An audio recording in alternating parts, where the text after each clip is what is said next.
You all are trying to jump ahead of it. So the answer is the Prime Minister has indicated he's going to resign. The next stage that has to take place is the President of the Republic has to make a decision based on the provisions of the Constitution. The PNM, being the responsible party that it is, we had discussions amongst ourselves, the Parliamentary Caucus of the Lower House. We took a vote, and today you're hearing that all 21 members are standing behind that outcome, and that is what is going to go forward. As Minister Cummings, the General Secretary, has said, we in the PNM will take this thing step by step. There is no vacancy. There has been no resignation of either a Prime Minister or a political leader. It also was explained to us in General Council. It is not an unusual or abnormal situation. For example, Tobago, just here with the PNM, in Tobago, the highest level of the executive officer, minority leader in Tobago is Kelvin Morris, but then the leader of the PNM Council, the Tobago Council, is Senator Ansel Dennis, who's also a deputy political leader. So we in the PNM are not going to allow, we can't stop outsiders from getting in and trying to create mischief, but we are sure what it is we're doing and where we're about. You have supporters out there who we spoke to before, and they are expressing a concern that they have been kept out of the democratic process. It feels a very top-down approach. And they were calling for that special convention because they don't feel it's sustainable to go into a general election where they themselves don't know who their new political leader will be.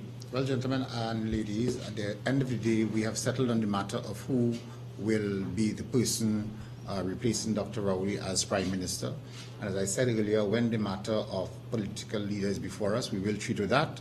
As it is now, we are united behind Minister Young, and we will continue to give him that support to make sure that he can get into this role and continue to serve Trinidad and Tobago. Yes? What are the timelines for all of this to take place? But again, as we said a short while ago, we just answered that.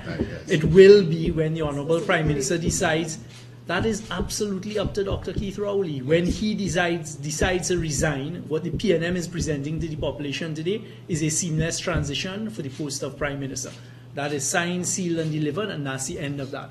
With respect to what else has been raised, we've adequately addressed it. But one thing I'd like to tell the population, and as well as the members of the PNM, as we articulated very clearly in General Council today, there are two constitutions at play here. There is the constitution of the country of Trinidad and Tobago for the determination of the Prime Minister of Trinidad and Tobago. We've adequately addressed that. Then there's the PNM's constitution, which determines that of political leader. And again, as the General Secretary has said, and as I am saying as Chairman, I have no fear. That too will be adequately addressed at the appropriate time. I want to assure you that the PNM is not. The PNM is in fact the oldest political party in this country, and we have experience in treating with all of these matters. And therefore you can be assured, both members of the public and members of the PNM, who we hold very dear, that at the appropriate time, all of these matters, when it comes before us, will be addressed adequately to the satisfaction of the citizens of Trinidad and Tobago.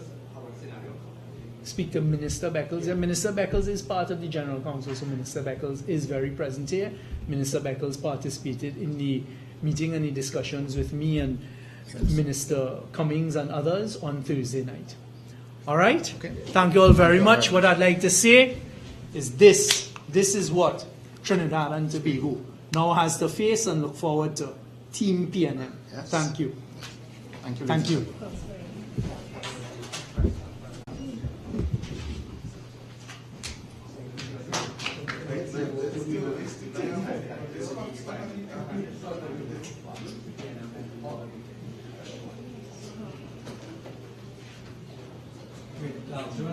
Joel.